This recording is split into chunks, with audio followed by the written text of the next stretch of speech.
I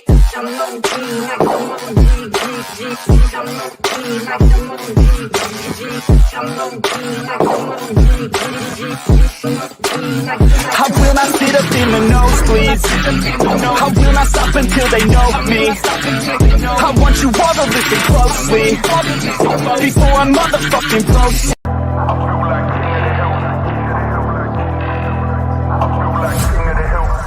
Yo, pulled up to the set when I heard that brutal sound of the bass. Start to feel like I'm dreaming, man, should have seen that look on my face. But I'm so low-key, I'm an anonymous T that I left no trace. But when I step one foot in the room, I'ma set this pace. I feel like king of the hill when they're never gonna take my crown. What is going on, everybody? We are on the road to Elimination Chamber, a day away as we speak today from, of course, Perth, Australia's Elimination Chamber. I am, of course, your host, Dylan, from Last Week of Wrestling Podcast, and I am so happy to be here with, of course, my awesome gang of friends that are going to be doing Elimination Chamber predictions. That's right. Today's podcast is all about Elimination Chamber, our predictions, what we want to see, and of course, who could be the final two, who could be the final four, and so much more in just the chamber matches alone. But let's get right into the show itself. Of course, Liv Morgan's husband-to-be, none other than King Leo himself. We're kicking it old school. Leo, how are you, buddy? I'm excited. I mean, I know a lot of people have different expectations as far as what's going to happen at Chamber this Saturday. I know for the majority of what I've been seeing, it seems like to them it's predictable, but I wouldn't say it's predictable because I think Triple H knows what he's doing, especially with trying to get more eyes on these B-level pay-per-views and trying to make them more important, just as, like your Rumbles, your Manias, and your SummerSlam. So I feel like he's definitely doing a good job on that aspect of things. Absolutely. I am very excited to see that. What's up, Tim? Thank you so much for hanging out with us. And of course, this might be the wrong show for him for tonight, but of course, he is also a WWE mark, none other than Wolf Harris, Mr. Hart himself, Julia's husband. Wolf Harris, how are you, buddy? What's going on? I'm all right, honestly. I can't wait to see what happens throughout this pay-per-view. This pay-per-view is like in this strange position where like it doesn't seem impressive, but I think the matches are going to be really good, and this could potentially be a really good pay-per-view of the year. Absolutely. No, I mean, definitely I think the Chambers alone could really hold out to be one of the more interesting aspects of this month's pay-per-view. But we're going to get into all of that in just a little bit. And of course, if you are brand new, make sure you hit that subscribe button here on YouTube or on Twitch. Hit that follow button. Turn on post notifications as well as for Wolf, as well as for Leo here down in the description below. Or if you're listening to audio, make sure you hit that follow button on Spotify, on Apple Pod, and of course, all of our stuff there as well. Everyone's link is clickable the moment you check out that description. But of course, the other big thing is if you go to the WWE shop link down below, you could save 10% off on your products. That means t-shirts, belts, and so much more. So definitely go ahead and hit that link. It helps out yourself, but it also helps out us, and we greatly appreciate it, including that StreamYard link where you can get $10 off your first month of the monthly subscription as well if you want to come and become a podcaster like myself out of the greatest place of all, Long Island, New York. But enough of all of that. Let's get into the show, guys, because, of course, besides this one, we have the press conference tonight, which we'll talk about in a little bit after we do our predictions, what we might expect to see from the actual press conference itself. But let's get into the big chamber match. We'll start with the men's one. We're going to start with that one only because that one seems to be almost an easy answer in some aspects. And Wolf, we'll start with you with this. Do you believe that Drew McIntyre is going to come out on top since he's the only Raw candidate that is in this chamber for, of course, Seth Rollins, World Heavyweight? Or is there a possibility that someone like a Kevin Owens, a Logan Paul, or the Viper himself, Randy Orton, could come out on top to beat and possibly dethrone Seth Rollins at WrestleMania 40. I definitely think it should be Drew. However, I could understand if they decide to have someone like Sami Zayn cost Drew, especially with the whole character work that Drew has been doing. And Drew is loving it right now. Is loving his heel run. Is loving what he's doing. So I definitely think they could continue on with that character work, with that character personality, and continue that idea. But the only way I think it would be relevant is if he has a singles match with Sami Zayn at WrestleMania, which I don't know if I see that.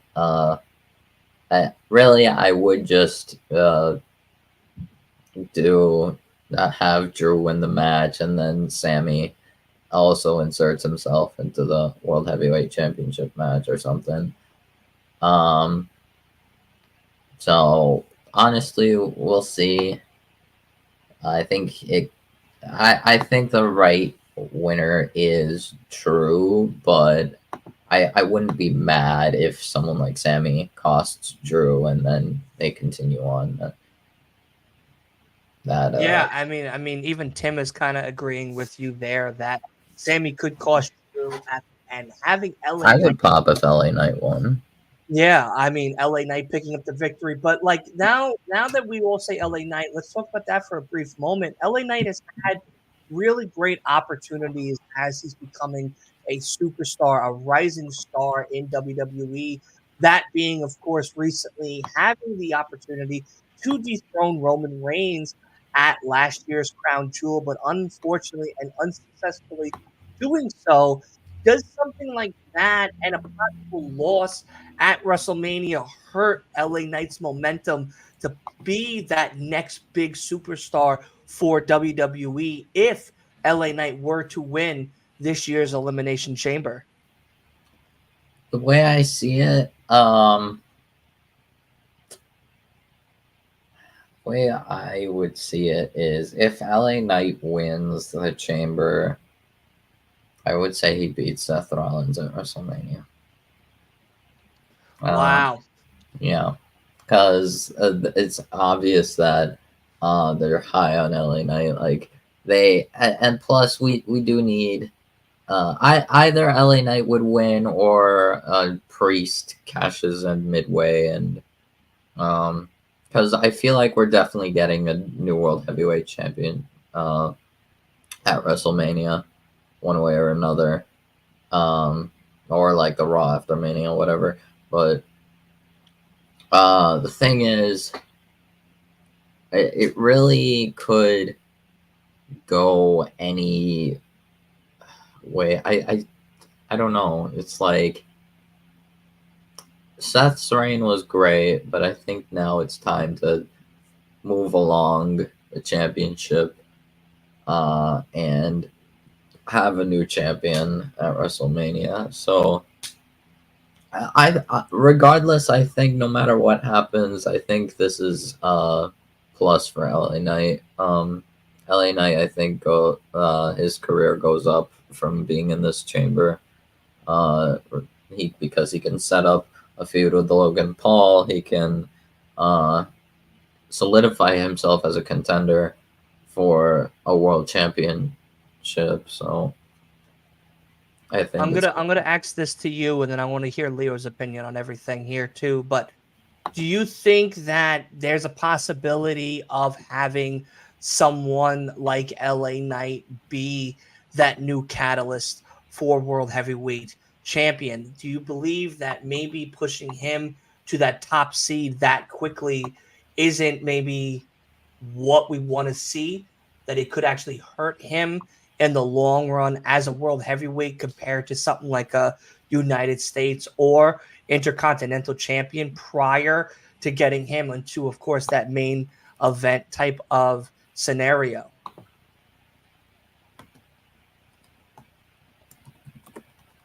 Leo? No, Wolf. That's for you. Oh, with me. Yeah. Oh, my bad. Uh, I I really think it could be because it's been a year. It's been he's really been on this rise. He hasn't really fallen off. It'd be silly to say otherwise. It's just people kind of didn't know, didn't think because he's on SmackDown and he's obviously not beating Roman. He thought like they thought like his world championship possibility would come likely after a U.S. title run, and once Cody's champion or whoever is champion. Um, I definitely think. Again, I think no matter what happens, I think this is a plus for LA Knight because this like would help set up his path to WrestleMania. I think regardless of what happens, LA Knight reaches WrestleMania. Okay. All right. Against Leo, what do you think? I mean, the way the chamber match is set up, I feel like it only makes sense for Drew to get the win here. I mean, could be a case made for Randy, just because. I mean, Seth even said he would want that match, and honestly, I feel like if that match would be definitely interesting, but I feel like when you look, me personally, the way I look at the chamber this year, I feel like it should be more of the people who win the matches have a story with whoever's the champion is. Because if you look at the current landscape of champions, it's mostly heel ran. If you look at it, Io's a heel and she's champion.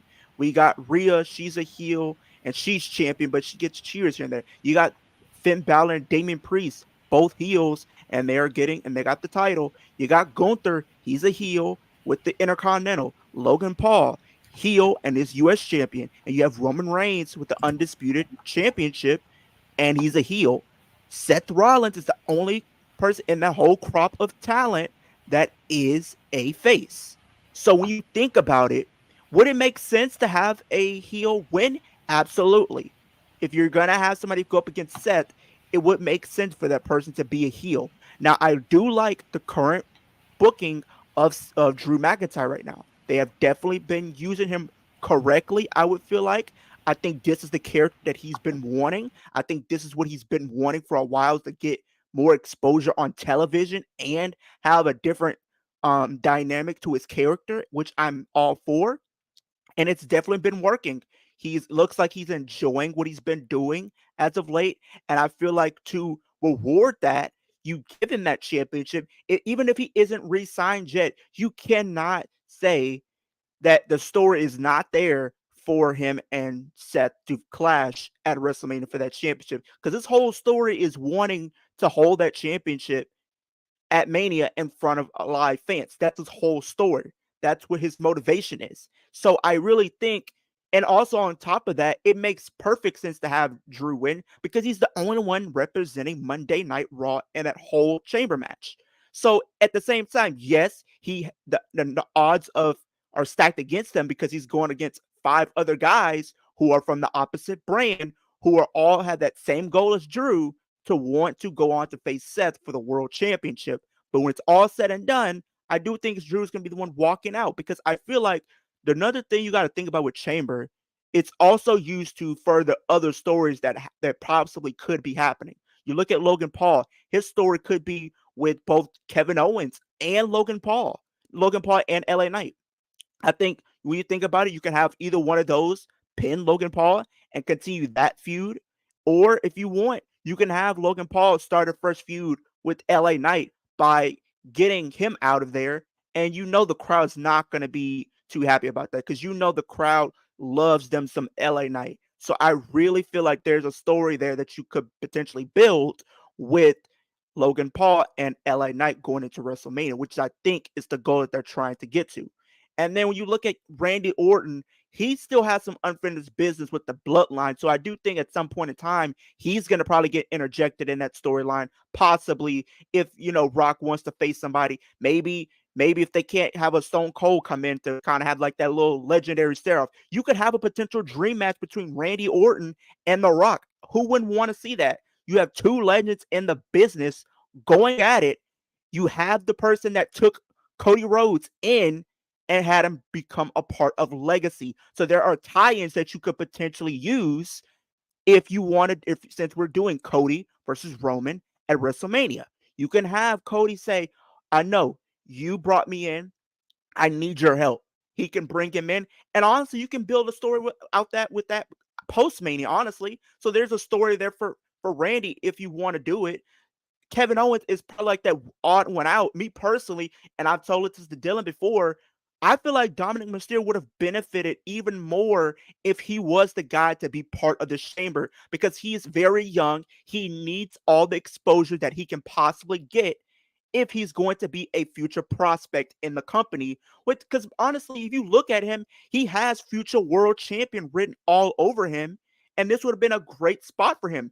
Just imagine if you would have had him and Logan Paul being in there with the two heels that they are, possibly teaming up against everybody else, having that alliance with against everybody else, so they can try to get everybody else out and then make every man for themselves. That would have been something I would have preferred even more than having Kevin Owens be in there. Because let's be honest, he ain't winning. And we know Bobby Lashley ain't winning either. Like, we already know Karrion Kross is probably going to interfere and cause him that opportunity. Let's be honest. And it even looks like they set up an injury angle with him on SmackDown. So you got to play that as a factor as well. So I got to give it to Drew here. No, I mean, I think you made some very, very, very good points here on how this whole thing could really be set up. Honestly, I feel like where we're at now, currently, it is set up for Drew to succeed. There is a lot of what if LA Knight wins? What if Logan Paul does get the opportunity? What if Randy does get the opportunity? Mm-hmm. And a lot of tie-ins could come back with that, with being, of course, tied to the bloodline. Seth Rollins is still, in some sense, tied to the bloodline due to the fact that him and Roman are ex-Shield members, one of the great factions of WWE. Now, with that being said, Seth has dropped a little Shield reference in a promo as of recently, which can set up potential Shield PTSD for someone like Cody in Perth, Australia, at a Grayson Waller effect. And that could set up something of a Randy stepping in, helping his legacy brother to defend and actually try to cripple the bloodline at its heels by taking out someone like Solo, like taking someone out like Jimmy Uso. Even Jay could step in and be that third new edition legacy member, taking out someone like a Jimmy Uso, of course, setting more up for that WrestleMania feud, brother v brother. But at the same time, it does seem like Drew's path and story and his ambition and want is setting himself up for none other than the Seth versus Drew WrestleMania moment, where Drew can finally become World Heavyweight Championship in front of thousands and thousands of people actually in attendance and not just TV screens. And he could finally have his moment that he's been begging for such a long time. And I believe that it's Drew. I believe Drew is the winner here. I mean, of course, they could swerve us. They could add that LA Knight factor. They could add the Randy Orton factor. I don't believe Bobby, only because he has so much with AOP. And, of course, Kevin Owens with Logan Paul, and Logan Paul with, of course, possible LA Knight down the road, Santos Escobar as well, and LWO. Like, there's a lot more stories on the sideline for a lot of these other guys that it doesn't really make sense for any of them to step into this world heavyweight scene and take away Seth Rollins' thing, because then we're just going to have Seth retain at WrestleMania 40 again and continue on with an injury, with a bad back, with bad knees and whatever. And we don't want that for our wrestlers. We want our wrestlers to be happy and healthy and ready and Correct. motivated to keep killing it and keep putting on amazing moments and matches. So I hope it is Drew. I hope it's an easy victory for him in some sense of the matter. But I do think, like you said too, Kevin Owens doesn't need to be in it. Dominic Mysterio is a good opponent. Adds another factor of a Raw type of situation where the Judgment Day could even start collecting a lot more gold. They already have the Women's Heavyweight Championship with Rhea. They have the Tag Team Championships with Damian and, of course, Finn Balor. Dominic, ex-NXT North American Champion, possible World Heavyweight Champion. Holy shit. Just imagine That's the heat. amazing. Yeah. Chad Gable, who's already put on a clinic, amazing moment-to-moment action, packed moment, of course, with none other than Gunther and, Bronson Reed. I understand that the cards weren't aligned, and like he said in his recent Ricochet Twitter would have been statement, good. it's not the reason that y'all think of me having a beautiful baby coming that I'm not going to be able to be at a chamber. It just wasn't in the cards for me, so that's that. I think it's still kind of lame that they don't have someone like him who is Australian at his home Missed country opportunity. wrestling for an amazing opportunity and just representing his country as well. I think is something that WWE needs to really hope and fix come next year. But nonetheless, let us get into that next big Before we match. move on, Sure. I mean, even a Ricochet would have been a great addition if they would have. Ricochet would have been another great moment. But before we move on, I would talk to Dylan about this, and we were going to talk about this. So I'm going to throw this question to you, Dylan. Now, who eliminates who in this match? Who eliminates who, and who are your final two in the chamber? Well, And it's so funny. I was just about to get to that myself. What do I think the final two? Yeah. I'm going to say the final three because two is a little harder. I feel like two is a little, you're playing with fire if you just say two. But I say final three would be Drew, Randy,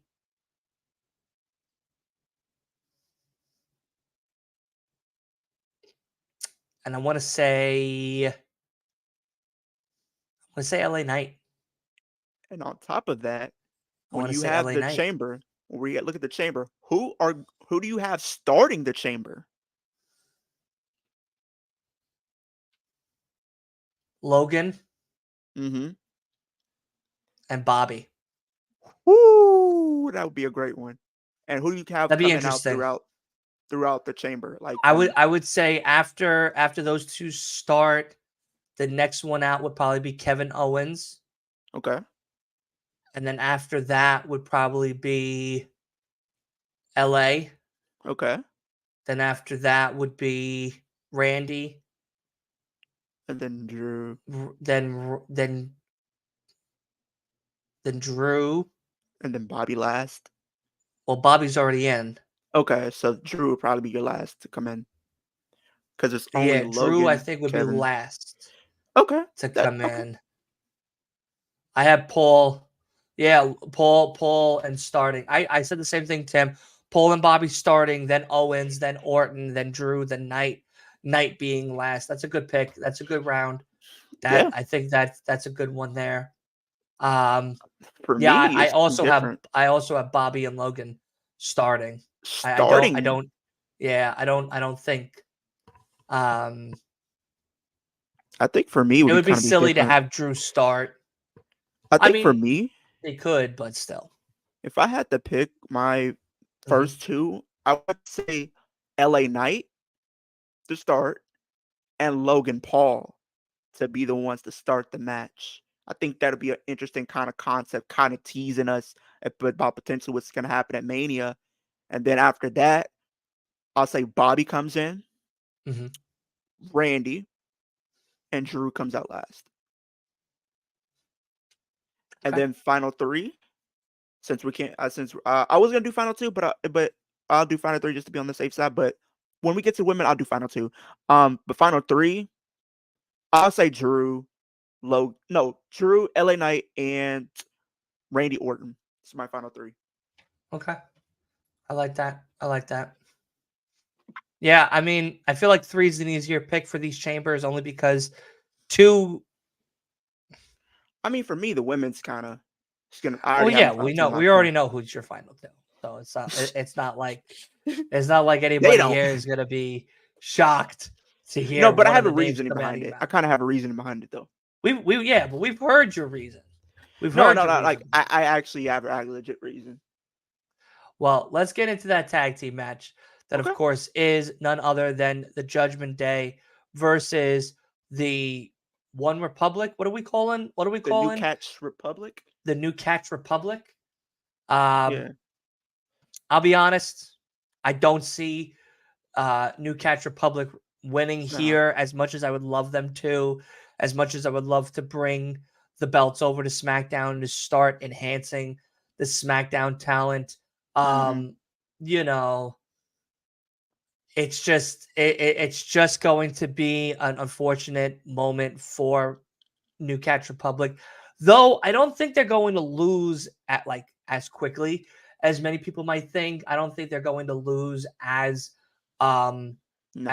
like a squash match. I think this is going to be like Wolf would say a underrated match because with Judgment Day, with Pete Dunne, with of course Tyler Bates being so exciting with from what they've seen of course Pete Dunne and Tyler Bates, I think that actually enhances the Judgment Day's wrestling style. And what I mean by that is that they are going to have to I'm back. really bring a different momentum going into this tag team match for a possibility of getting a rematch down the road against none other than the Judgment Day. But Wolf, I know you just Yeah. came back and everything. I'm going to pass it to you quickly. Who do you think is going to be your final 3 for the men's chamber? We're going to go back a little bit. All right. Who do you think is going to be your final 3, and how's the order of everyone coming out for you, real quick? All right. Who So, final 3. I think I'm gonna have Drew, Randy, Knight. Yeah, I think that works. And then the order, I would say, Kevin and Logan, probably, to start off, and then, Bobby, LA Knight, Drew, Randy. Okay. I Okay. had Bobby and Logan. Oh, okay. And I had Logan and LA starting. Yeah, Tim also had Bobby and Logan to start Okay. off. But now we're talking about the tag team match. So we'll start with Leo with this one. Okay. Do you think that the New Catch Republic will become I want to say victorious. I feel like this is an easy answer. It is going to be Judgment Day, but do you think that they're going to put on so much of a good clinic for the Judgment Day that there's a good chance they could actually have a rematch come WrestleMania 40? I feel like it's gonna be a very hard hitting, back and forth competitive match. I think all of these guys that's involved are gonna give it their all. I mean, I would love to see New Catch win, but I do think Judgment Day are going to win only because I feel like with the story that they're telling right now on WWE television is we're eventually going to see Awesome Truth versus the Judgment Day for their undisputed tag team titles, which I think is going to be the match that they're going to go with for Mania. And honestly, when you think about it, just because they lose, I wouldn't say it diminishes them. I mean, they've still been booking them very strongly since they've came together, and they're very relatively still young. I mean, you have Tyler Bate, who's only 26, and then you have Pete Dunne, who's only 30. So both of them are very young, and I feel like there's so much more that they still can do as a tag team and as singles competitors. So I do think they'll get their moment post Mania, possibly. But for right now, I do have Judgment Day retaining. Okay, let's hear from Wolf. I also have Judgment Day retaining. I think it's clear that Awesome Truth are gonna win it at Mania. I was thinking they could have possibly done.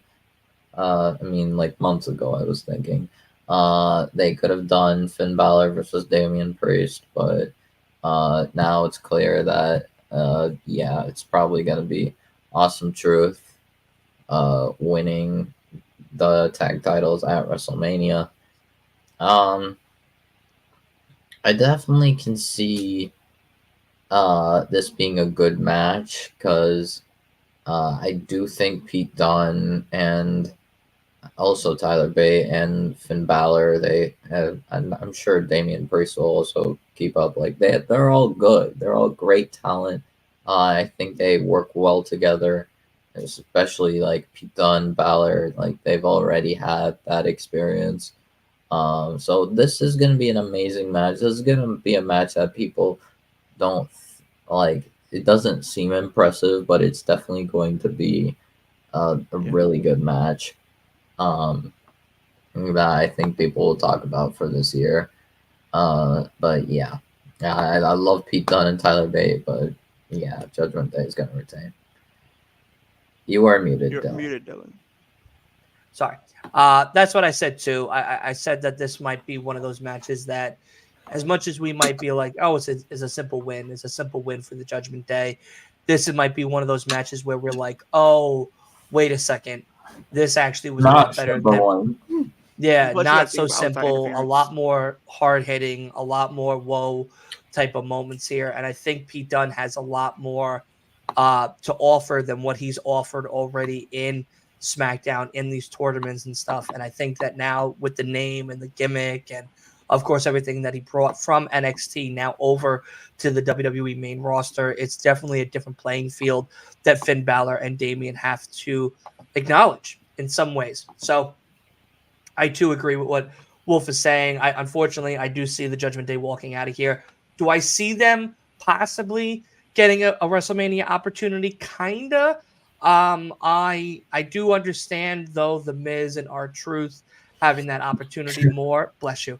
Having that opportunity more at WrestleMania only because it is more of a holy shit moment to have R-Truth and the Miz at WrestleMania dethroning the Judgment Day. Finn Balor and Damian Priest would be something I don't think any of us will stop talking about after WrestleMania 40 is said and done. But let us continue on from this show as we get into none other than the match, the Elimination Chamber of the women. This is the match that I know a lot of us will be talking about, will be reacting to, will be either crying with tears of happiness or tears of joy. We'll start with Leo because I know he has 3 essay fucking pages to talk about. So we'll start with him. My guy, who do you got? Talk to us. So I look at this, the lineup, the current lineup that we have. Honestly, I feel like this has all the potential in the world to be the best women's elimination chamber match of all time. I really do. Because if you look at the lineup, you have veterans in here, you have some up and comers, you have Becky Lynch who is trying to get to Rhea Ripley, you have Raquel Rodriguez who's just came back. You got Tiffany Stratton, who just came up from NXT, who is trying to make a big splash. And what bigger splash could she make than winning the chamber? You got Naomi, who just came back. So there's different cases if you think about it for a lot of these women. Like if you look at Tiffany Stratton, right? How big of a deal would it be for somebody to come up to NXT and make a huge splash by winning the chamber in her first pay-per-view and going on to WrestleMania? That is a huge deal right there off the bat.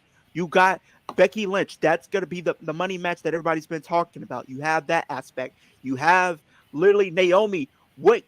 How could they make a statement for those who are about to be free agents coming up who are possibly trying to debate, should I go to WWE? Should I go to TNA? Should I go to AEW? They could make a statement and say that this is the place for you to come if you are made a name for yourself outside of the W umbrella and can come here and find success. That is a thing that you can also look at.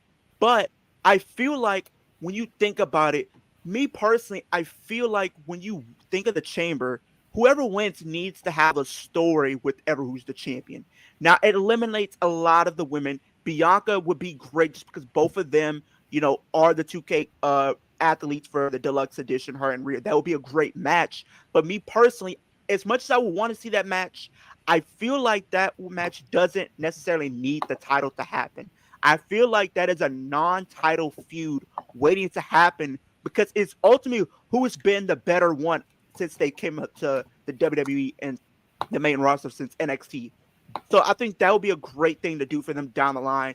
Becky Lynch, I feel like is always going to be a threat wherever you put her in. But for me, who do I have winning? I think it's going to come down to two women, and this is where I'll explain my two women who are going to be the final two, and that being Becky Lynch and Liv Morgan being the final two. The reason why I have them being the final two, because if you think about it, those two, if you have them be the final two, it would be unpredictable because now it could be like, okay, which way are they going to go? Could they go with the money route with the big money match, or are they going to go the story route? Like, if you literally think about it, if you put Liv Morgan as the final two with her and Tiffany Stratton, it becomes predictable. You know who's winning. If you have Liv Morgan and Raquel Rodriguez, that's going to be a little bit of intriguing because of their tag team history. But at the same time, it's going to be Liv Morgan who's going to get the win. So in a sense, it's predictable. Bianca, it would be a interesting matchup because we never seen that match ever happen between the two. But at the same time, we know who's going to win. So if you really want to make the final two as unpredictable as you can, you give the fans the two front runners who have the biggest case to want fight Rhea Ripley. In my personal opinion, Liv Morgan has the better story because if you look at Becky Lynch and Rhea Ripley's interactions that we've seen so far, the interactions they've had, they've been okay, I would say. But the thing, my problem is, she's pretty much done just about everything that there is to do. I feel like if she was to win the chamber, at this point, it won't come out as a big deal to me. It's pretty much just them adding on to her legacy, in my personal opinion. I think with a win like that, it's only adding to her legacy, not really establishing a new star or character. You look at their interactions, going back to their interaction. All Becky told Rhea was, you're better than me, but I need to prove that I'm better than you. And all I think about is like, okay, that's not really what I need to hear. That's not really a case that I can get behind. So, and when you think about Liv Morgan and Becky, there are pros and there are cons, right? The pros, if you have Becky and Rhea, it is going to be the money match, the better match that you could probably put on with the money. And then the match would probably be intriguing, but we know, in my personal opinion, I don't think Becky's going to beat Rhea. So you have that little interaction compared to a 2-year story that they have been building with Liv Morgan and Rhea Ripley. And even Liv Morgan came out on Raw and she actually said it herself. And it showed me that WWE is taking notice. They understand. They notice that Liv Morgan is back for a certain reason. And me and Dylan have discussed this. What did we discuss, Dylan? Didn't we say she's a heel? We said that, right? I've said that, yes. And I agree with you. Now, what better way to establish that than to screw over Becky by resorting to being desperate to do whatever it takes to get the win? Throughout the match, she's going to be very sneaky, and as far as when she's picking her spots and picking her moment. I think she's going to be one of those sneakier opponents that you got to watch out for because she's ballsy and she's going to always, throw caution into the wind. But I think it's going to work out in her favor. So me personally, I think it comes down to Becky Lynch and Liv Morgan as your final two, but Liv Morgan wins the chamber. It's her fifth time coming in there. Of course she does. All right, Leo. It's Wolf's turn. Let's see what he has. All right. I have been restraining myself a bit when discussing the chamber previously. And now the gloves are slightly coming off. I'm going to probably talk a little smack towards a certain Byron. Byron, if you're listening to this, know that I love you. Okay, I need to get this out. No matter who Rhea Ripley faces, She's not main eventing WrestleMania. Period. That like if Byron, I'm sorry if you think that Becky versus Rhea has any shot of main eventing WrestleMania over at least 2 matches that are like more Pretty much set in stone at this point. possible contenders. Like no one's gonna like what I have to say then. I'm sorry, Becky versus Rhea is not main eventing WrestleMania. Not over Bayley versus Io. Not over potentially The Rock. Like no. No. Let's not kid ourselves. It's probably going to be early on in night 2. Oh yeah, there's also Seth's match, World Heavyweight Championship. So that's another match that'll probably take more precedent. But the thing is, regarding this women's chamber match, I really like the lineup. It definitely gives. This is the most unpredictable chamber match.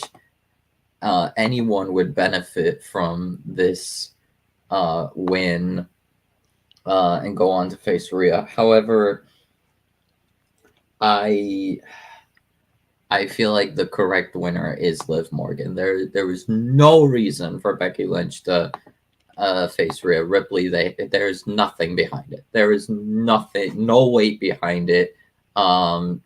Like even if they start building it up, they're gonna do 1 month and 1 week of build up compared to the 2 years they already have. Give me a break.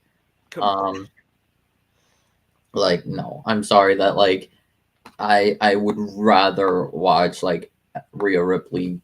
Like if I'm gonna have a 1 month, 1 week build, I would rather see someone like Naomi or Tiffany, what's it called, fight Rhea Ripley. Yeah.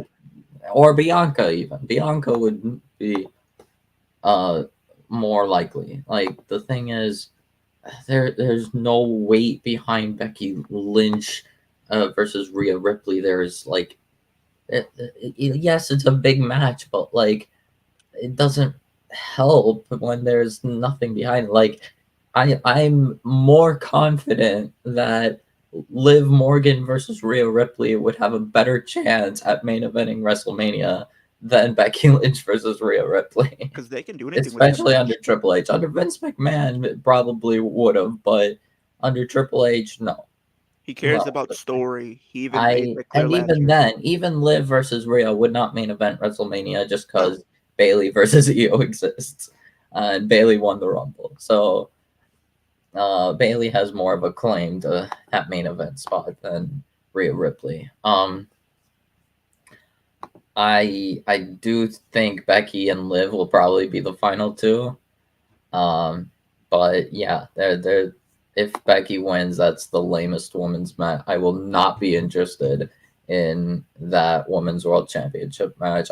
In fact, I would be more interested if Liv somehow costs Rhea during that title match and give the title to Nia. I would be more interested in seeing Becky versus Nia for the title than Becky versus Rhea. Yeah, because like Becky, I think has more weight behind facing Nia, because obviously she lost clean, man. Yeah, I don't like Nia. I hate Nia. In fact, it's not like part of her heel work or whatever. Like yes, this run I can admit is better than the last run, not by much.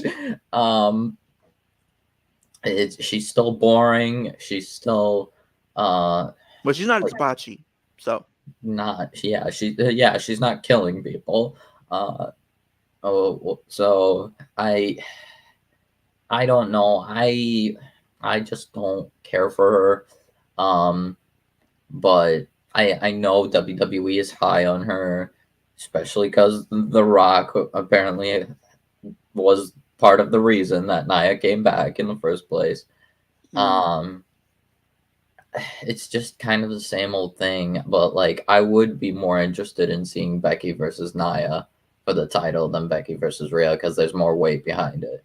More like not just story, but like more build up, more interaction. Because Becky and Rhea, like, I'm sorry, stare downs is not a story. Like 4 or 5 stare downs is nothing. Nothing. And a like, that's not like that Rumble like build up promo was not even that great of a promo from Becky. That was like one of her lesser promos. That was like generic, average Rumble season build up. Like, it was meaningless. Like, I do not think um there's any point to do it. It would kind of actually waste doing Becky versus Rhea, especially with nothing behind it right now, and they're gonna start from the ground up. Like, what we did the same thing last year with Rhea and Charlotte. Rhea won the Rumble, which was, and she wanted her lick back, which there was something uh behind Rhea and Charlotte. But what's it called? What happened at Chamber? Rhea fought with Finn against Edge and Beth. So she was preoccupied with that, which meant like there was hardly any interaction between Rhea and Charlotte.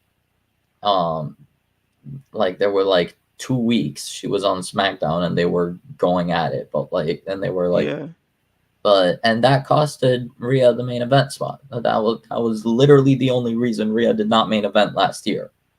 And Triple H said that like there was not like the Usos and Sammy and KO had more of a story. There was a story between Charlotte and Rhea, but they not didn't, as big as Usos not as big as the Bloodline one. They're not as built up. Like there was not much build up to it, and I'm sorry, but like there is no chance, like ever. There is no world right now at this year that Rhea main events WrestleMania.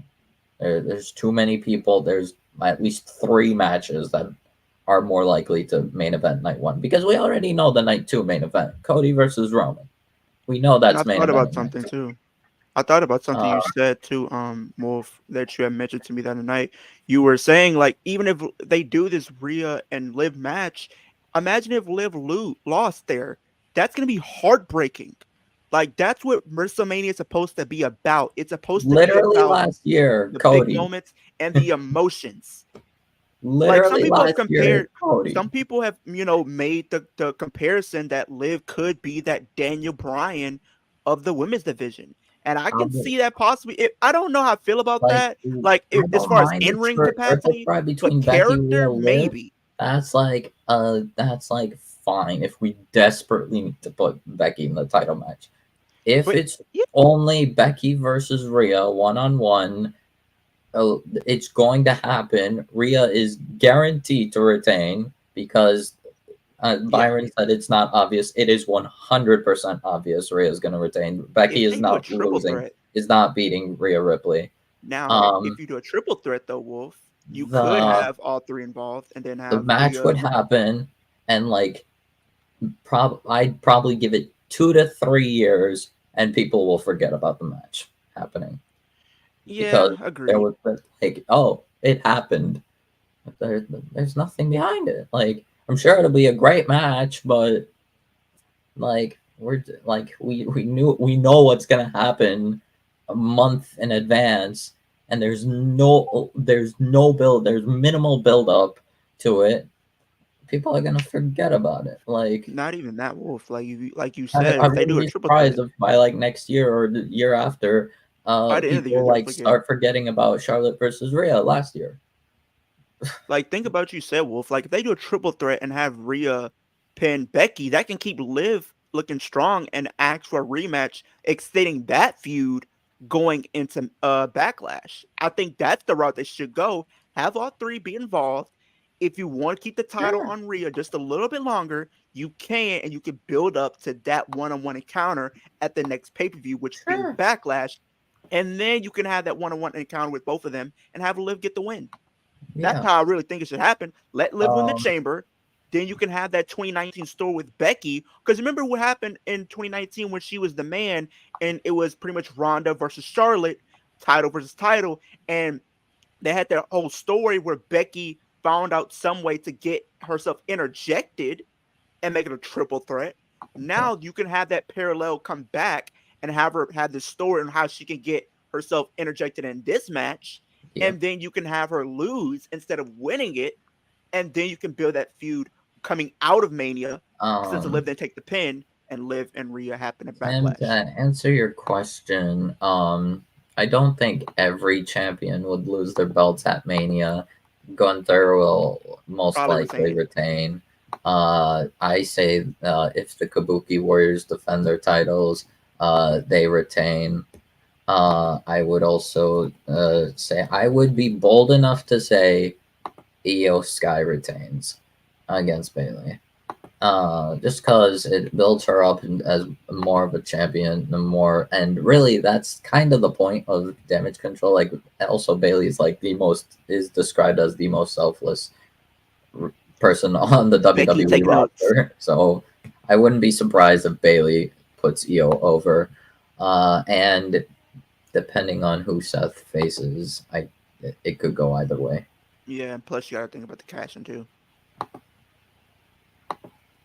Yeah, that's. Is it my turn to speak? Yes. Yeah, I just have to get those little tidbits. Now it is. I can't wait to shit on both of you right now. So please mute your mics.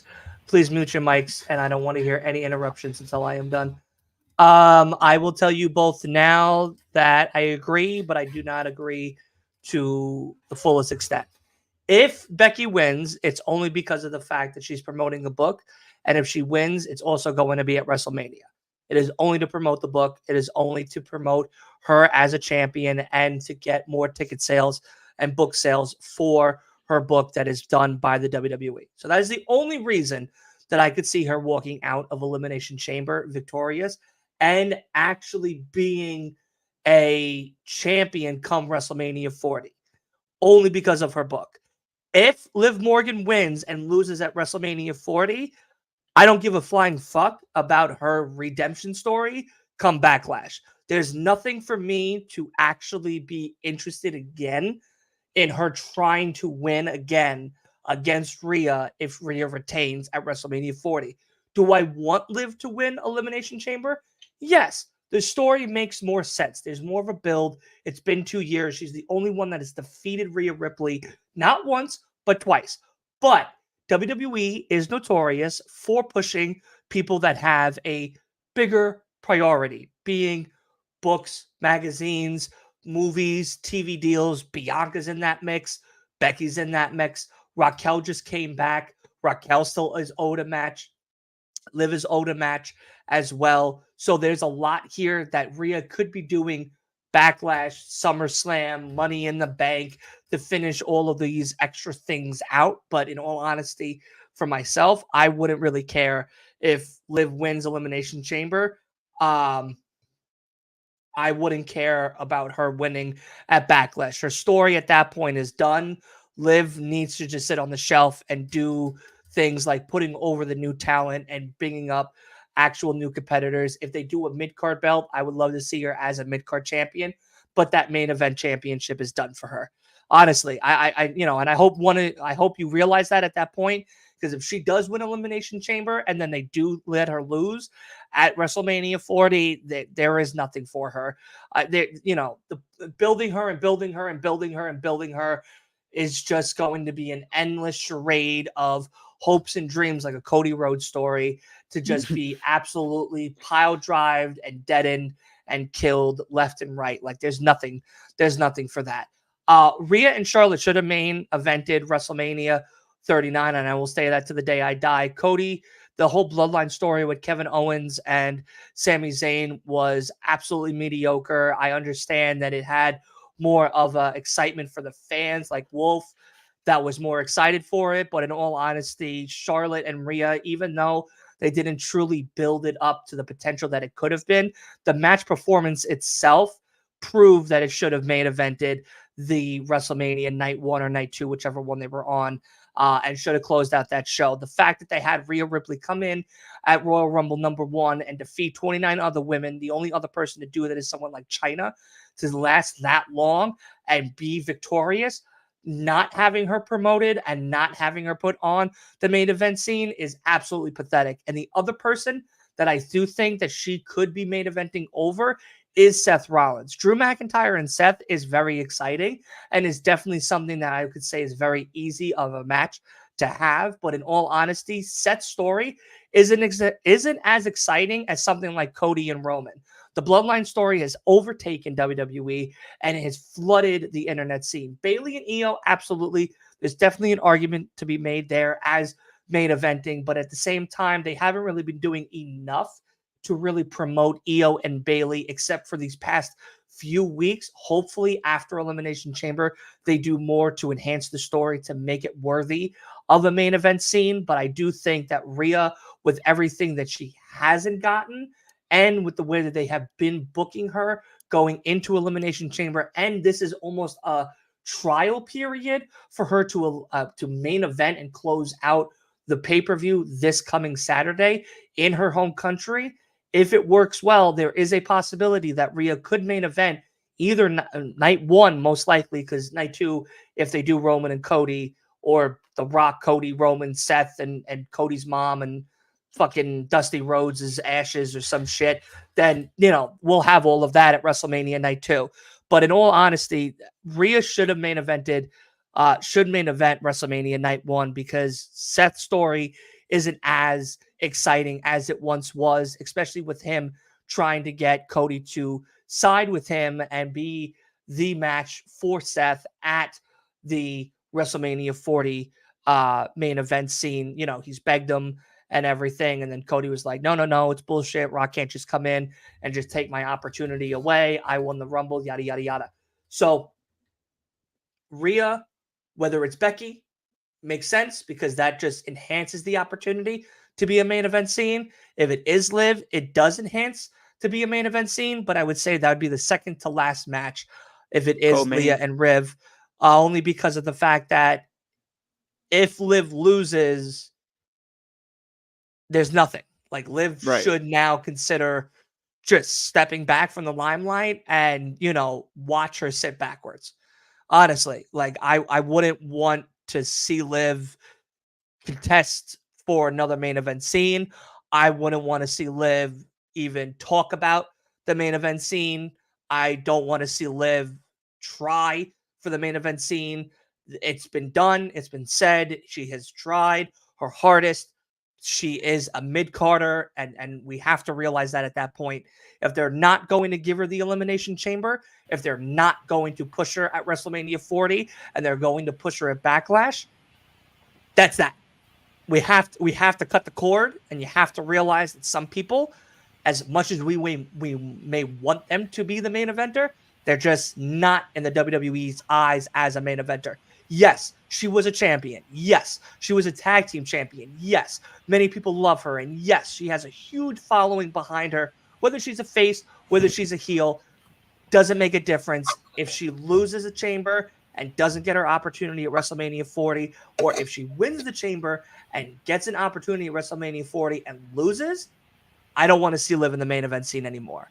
But I do want Rhea Ripley to main event a WrestleMania sometime soon, because if they don't give Rhea a main event scene at a WrestleMania sometime soon, then a whole company, WWE, don't believe in their women as much as they say they believe in their women. And if they're going to give them B-level pay-per-views to main event because it's in their home country, that's pathetic, and I want that to change. Now, I do have a question for you, Dylan, because I want to clarify something.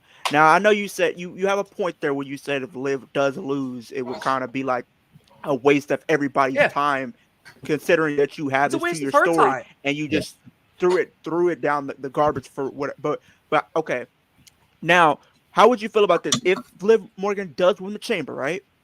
And somehow, some way, they interject Becky Lynch or something, right? And Becky Lynch is the one to take the pin at WrestleMania, not Liv. Fine, but Liv has to win. If she doesn't win at a WrestleMania, if Liv wins at Elimination Chamber, okay, and they want to do a Fatal 5-Way, a Fatal 4-Way, a Royal Rumble, a Battle Royale, or whatever the fuck, They want to do whatever the fuck just to try to give Liv more odds, try to give Leah more odds, stack the deck, make WrestleMania 40 the moment to remember, but they still have Liv not win. I don't want Liv anywhere near the main event scene again. Period. So if she takes the pin or not. Done. I don't care if she takes the pin. I don't care if they don't give her the pin. I don't care if she gets thrown out by Rhea Ripley. If she is not the one with her arm raised high and the championship in the other hand and the fireworks are going off as the brand new women's champion, I don't want Liv in the main event scene again. Period. It's not right. It's not right for Liv. It's not They fair. don't believe in her. They don't think she could do it. They don't think she could run well. They don't believe that she could be a main event character.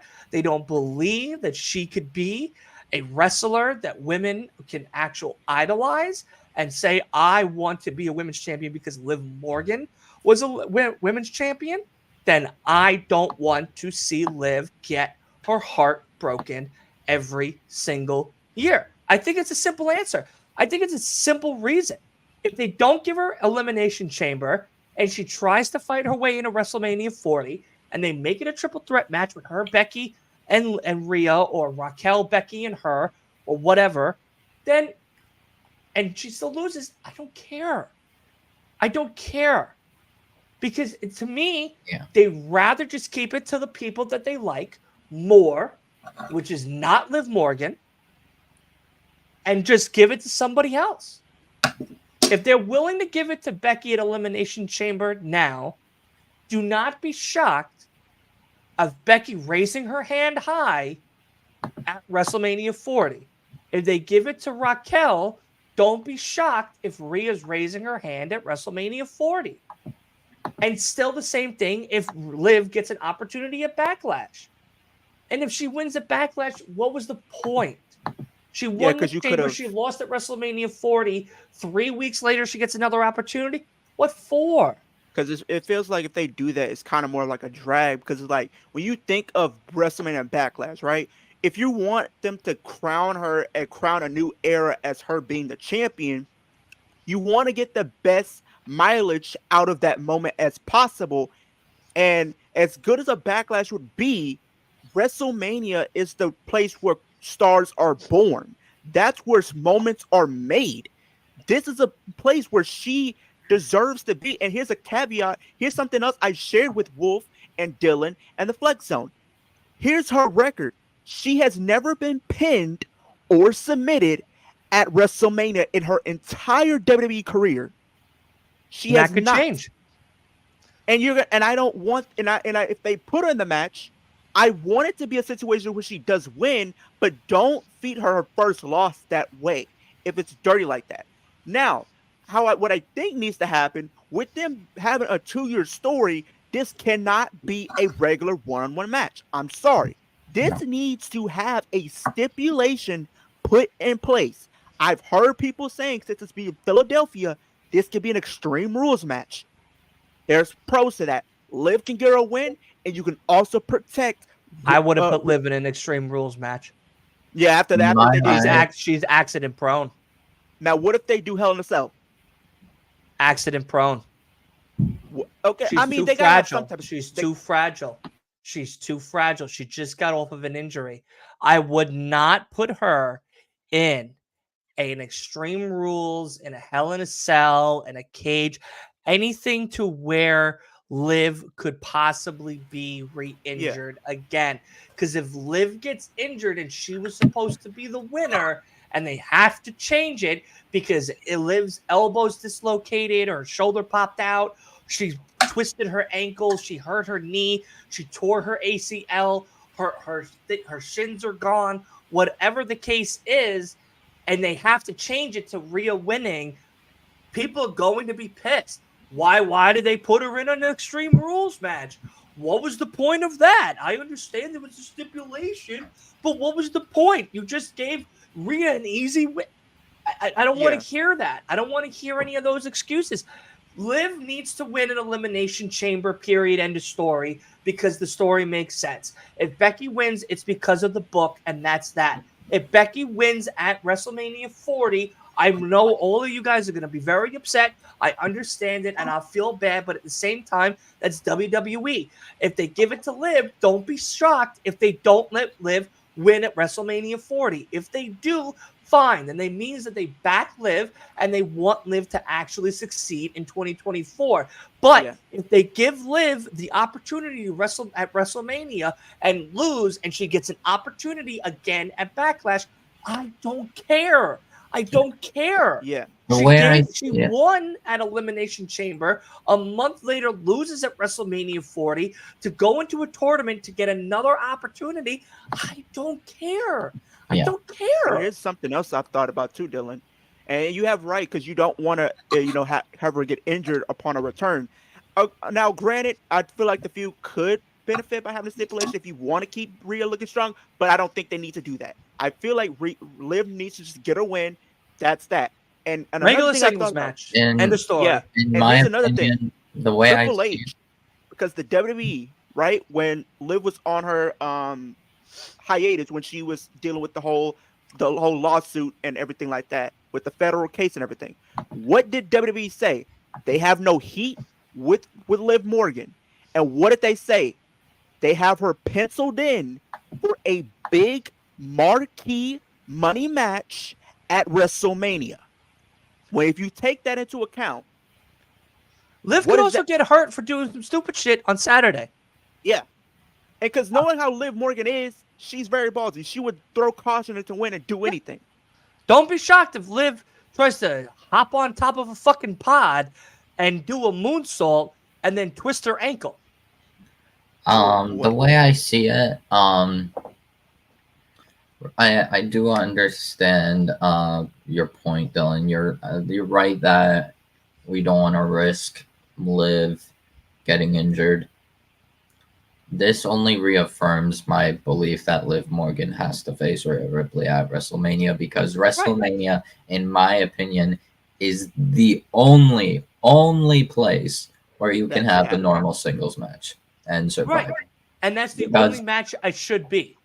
It realistically should. But I'm saying outside of WrestleMania, the match will not be as important or as important. It would not be worth it if it's just a normal singles match. If it's outside of WrestleMania, it would be booking themselves into a corner. They would have to do either Hell in a Cell or No Holds Barred. This is where they can get away with it. Yeah, at WrestleMania is the only place they can get away with a normal singles match. That's why I believe Liv should win, have a normal singles match at WrestleMania, and another thing. Have Liv win, because here's another thing. I've talked to Dylan about this. When they first started teaming up 2 years ago, they won this tag team match, and they first had their official match at WrestleMania. It started at WrestleMania. She turned on her right afterwards, and what happened? She went on. She pretty much went and told the whole story. So, if, in my personal opinion, and like Dylan said, if it started at WrestleMania, it should end at WrestleMania. There's no other place that they realistically can get away with them doing a one-on-one match. If they do it outside of WrestleMania, they're gonna do this whole stipulation, like Wolf said. So, if you want to get away with them not doing a stipulation, WrestleMania is the place for that. That is the place you need to pull the trigger. Yeah. Yeah. But we are going to end that topic there, because I know we could probably talk another 3 hours about Elimination Chamber Women's for sure. But let's get to, of course, the final match of the evening, which is, of course, Rhea Ripley versus Nia Jax. Wolf, I know you have some very strong feelings of our girl Nia Jax, so we'll let you start first on this one. This will probably be Nia's best match of her career since coming back. Hell, maybe even of her career, period. But yeah, I don't see a world where Rhea loses, even if Nia tries to sit on her. Uh, yeah, no. Rhea, there's probably going to be a spot where Rhea does Riptide from the top rope and Yeah. slam down. Hell, maybe even collapse the ring and have Rhea retain, but because of that, um, because of technicality. But yeah, it's gonna be uh, hard hitting.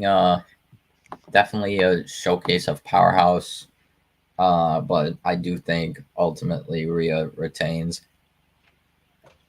Okay. Yeah. We'll go Leo. What do you got for me?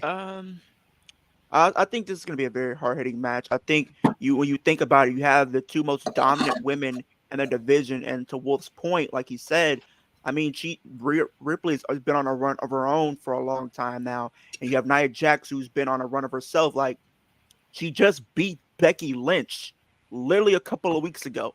Literally one of the crown jewels of the women's division. She beat clean, no help, nothing. She beat her.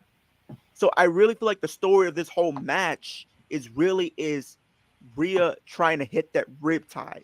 That's the whole story of this match. Is she's gonna go for many attempts to try to get it, but it's not going to work.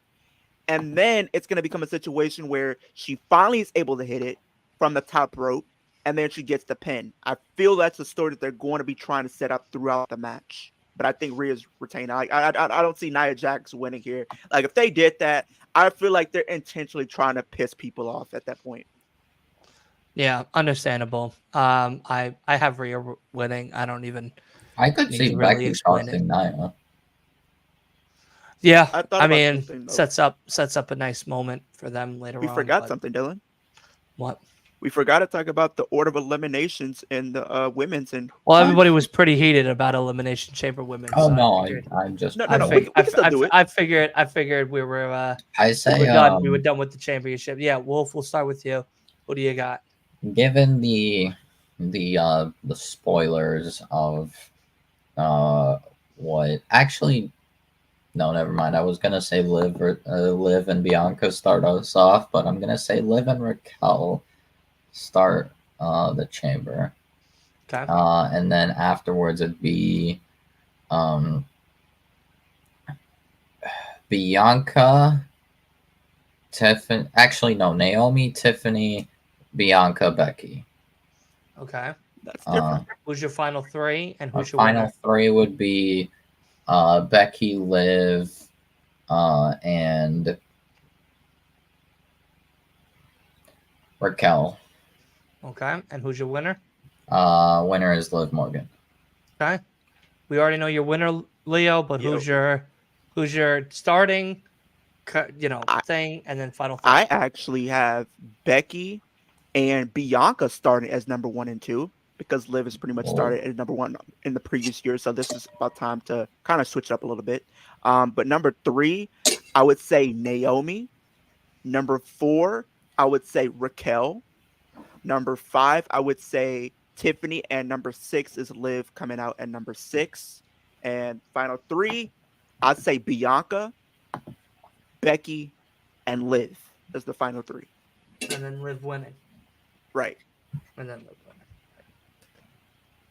Okay. I have Tiffany and Bianca starting. Then Becky, then Raquel, then Naomi, then Liv. My final 3 is Becky, Liv, and Raquel. Okay. And hope, Liv, not shocked if it's Becky. Okay. So So, you have that's- Liv. But I have Liv winning. I do. I believe it should be Liv. Okay. But WWE is WWE. And Yeah. there's a book coming out. That's pretty much more my shock. So, Since I've seen, that's the reason why I picked that. Though, Dylan. I can get the book thing, but I'm just saying I'm not gonna be excited for. Yeah, not many people going to But be. But That's hey, what I was the trying to book's say, coming Dylan. out. Who's fast? That's what I coming was out. say, Dylan. Like, if you look at a lot of people who've been talking about, I say they've been saying Becky. I said if they're gonna pull a swerve at the show, I think that's the swerve that they pull. Because any other matches, I can't see them pulling a swerve, but this one makes the most sense to pull a swerve in. Well, the only thing that really matters here is if Dipset Cody wins at WrestleMania 40. Okay, that's the only thing that matters here. For all you audio Well, listeners, we have the Cameron and Cody Rhodes in a Dipset uniform. Go ahead over to the YouTube channel and check it out here. And of I course, do Rachel Reigns, have aka Ramen Reigns, winning the Ramen belt at WrestleMania 40. Will he retain or will he not? I have no idea. But of I do course, for have all of you video game video fans, news there you go. announced by IGN. WWE 2K24 will feature 3 different ring announcers: Alicia Taylor from NXT, Mike Rome from SmackDown, and of course our favorite Samantha What? Irvin from Raw. Okay. I'm I happy to love hear it. that. I'm Love happy it. to hear Love it. that. But of course, besides tonight's prediction show, we have none other than the TNA watch along that's going to be starting at 8:20 Eastern Time, 7:20 Pacific. So that is in a little bit for everybody, an hour from now. So make sure you check us out right here back at the Last Week in Wrestling podcast. And then, of course, after TNA, tonight is the Chamber Press Conference at Perth, Australia. Let's get this banner out of the way so you can see the Perth logo. There it is. Elimination Chamber. And of course, Papa H, Triple H has a lot to say and a lot in store for us here at this year's press conference for Chamber. So we shall see what is in store for all of us tonight. But besides all of that, tomorrow night is none other than TNA Surrender. That's right. We are going to be doing a watch along for TNA No Surrender right here on the Last Week in Wrestling podcast. And since we're doing the predictions and the press conference for the show, that means we're doing the show itself. A watch along for none other than Elimination Chamber starting at 4:40 Eastern Time, 3:40 Pacific. God almighty, I hope this show is worth every single moment of my sleep, because if it's not, Hopefully. Leo and I and Wolf will be very, very upset. But enough of all of that. Shout out to, of course, Dipset Cody and Ramen Reigns for today's show, as well as none other to Hangman's mustache from Tim Farmer. Yes, exactly. He is. Tim's Hangman's mustache is one of the 4 pillars of AEW. You cannot deny me or quote me on that, because it is all facts. All facts. But of course, this has been the Last Week in Wrestling podcast, where each and every week we break down all the hottest news and trends and big things and rumors happening in our wrestling community, interviews every single month, and of course a whole slew of other content like watch-alongs, pay-per-view watch-alongs, and so much more to come. Please make sure you join us over on the Discord channel that is in the description, because you too could be entered in to be a part of this year's WWE 2K24 gaming channel that is happening right here on the show. Myself, Leo, Wolf, Byron, and Asa are all going to be hosts and owners of the big promos, all the big moments. All of that is going to be happening here, and it's going to be live streamed, Another weekly thing of shows. 2K24, I think the deluxe edition, at least according to the WWE Games account, seemingly is giving an alternate attire for Bianca Belair, but based on her NXT attire. Oh, that's pretty cool. Oh, that's kind of cool. So that was That's cool. kind of cool.